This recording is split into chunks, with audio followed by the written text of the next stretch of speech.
Hindi. Pero kanina starstruck na lang sa promotion time. Actually, nung pag-ikot ko po silang upuan doon, unang yumakap sa akin si Ann. Niyakap po ni Ann. Mapait? Opo.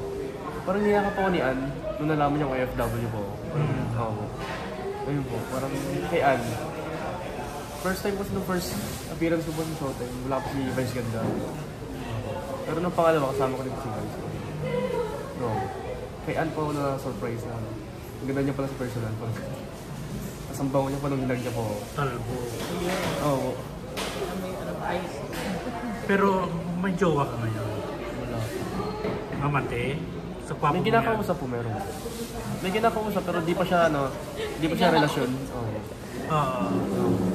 Hindi naman siya nagsiselos sa mga siyempre sa pinasok mo sa Viva Max.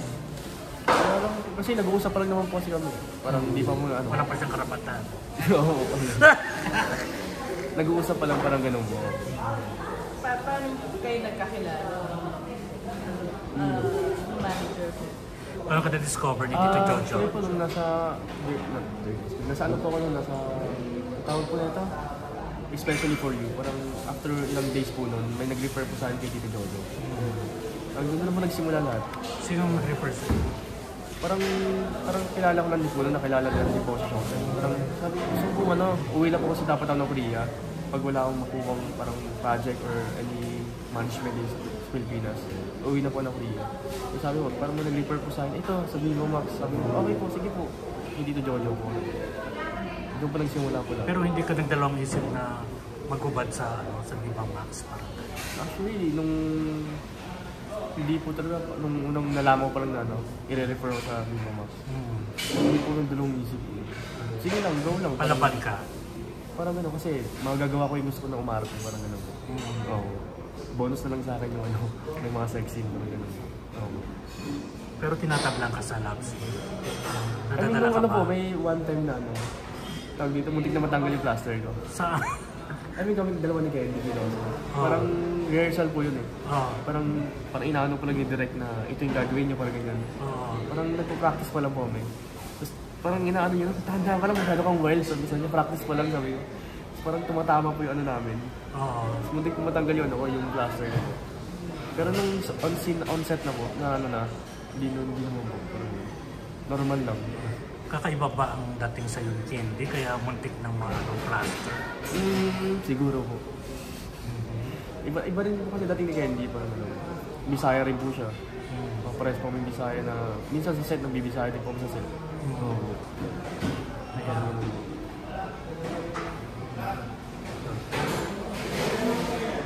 Ano yung masasabi mo kasi yung tasted both cuisine ng diba, Korea. Ano yung magkahawig kasi si Jessica Lee, diba, if you know her, yung food blogger na Korea. Jessica Lee, ako. Na diba may sinasabi siyang, kunyari, may ganitong food na with sa Pinoy. So ikaw, sa panlasa mo, ano yung magkakahawig na pagkain? Actually, yung spaghetti po nila doon, yung spaghetti dito is magkaiba. Parang iba po yung sauce ng spaghetti dito. Sa Korea, iba din yung sauce ng spaghetti dito. Ano sila spaghetti, diba? May spaghetti po sila. Opo, parang... Pero westernized din. Opo, parang ganun po. Pero yung chinchan. ano po sila doon, mahilig po sila sa hindi naman sobrang maalat. Parang mas maalat pa rin po sa China, pero mas... Hindi po ma-explain yung food doon kasi nung date ko na po nalaman kung ano yung matamis, ano yung maalat, ano pa yung ganyan. Kaya tanong po sa mama ko, ano yung maalat, parang ganun po. Date ko na po nalaman yung mga ganung yung lasa, parang ganun po. Ano mas gusto mong snack? Jajangmyeon o tteokbokki? Jajangmyeon. Tteokbokki, medyo malalambot po kasi hindi ko po tayo. Opo. Jajangmyeon po. Gusto ko malaman anong ginawa mo sa Korea, ang trabaho mo sa Korea. Ano po, marami na po napasukan, sa isang araw trabaho pa tatlo. Opo. Parang makapag-ipon lang naman. Okay. Parang bata pa lang po. Ano po? Ilang years ka doon? Dumating po ako sa Korea. Doon po ako nag-14.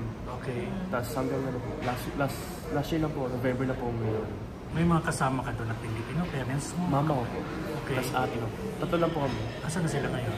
Yung ate ko po is nandito na sa Pilipinas. Tinry niya po yung college dito. First year college na po siya. Mama mo? Nasa Korea pa rin. Siya parang... Totoo ba yung nakikita natin sa kay Drago, yung mga loan shark doon? Parang... Ano po? Yung mga loan shark doon parang Yung mga- makikita mo sa dami dyan na lang yung sinakapak. Yung mga nagpapautang, yung mga loan. Oo. Kasi sa K-drama ganun eh, parang in broad daylight tapos walang buhay mga police. Hindi ko po ito nakakita ng ganyan. Wala ka nakikita mong Ay, mga binubuli po? binubugbog ng loan shark sa kalo. Wala naman Kasi po. sa K-drama ganun. Pero yung mga, ano po, mga student na ganyan. Yung mga bullying, totoo po talaga yun. Ano ka ba ng racism? Kasi nga, Sobra di ba, po. Maglalakad na ako. Tungtuwa nga po kasi itong kinapkapan po ako ng polis. Kasi 21 pa lang po pero mukha na po ako matanda. Parang gano'n. Maglalakad lang po sa kalsada. Kahit naka-uniform po ako. Tatrain ako kung may ID ba daw po ako. Sabi parang di ko sinasagot. Di ko po sinasagot. Papakita ko lang yung ID ko. Diretso lang po nila ako. Parang gano'n. Kasi Korean, dual citizen po siya. Kaya may Sonokim po ang pangalan. Ay, nakasanayan ko na po yung tawag sa akin sa Korea na Sonokim. Parang ay na po yung mas nakasanayan ko tawag sa akin. Pero real name ko pala sa Philippines is Ralph. Ralph. Ralph De La Rosa po. Pero mas nasanay po ang tawag sa akin is Sono po talaga. Sean, no? Po. Son. W. Shin. Shoshi. Tama, di ba? Pero Sean, pag tinawag ka Sean, okay lang. Ano ba? Depende. Wala po kung tumatawag sa akin na gano'n. Hindi, ibig sabihin anong palayo mo tawag sa'yo. Minsan po Kim. Yung last name ko po. Pero mas yung halos lahat ng sanay na tawagin ako ng Sonu. Sonho. Sonu ako. Sonho. So, tingin mo, ano yung mas matindi sa formality pagdating sa speech dito? Kasi dito, di ba, ito ako.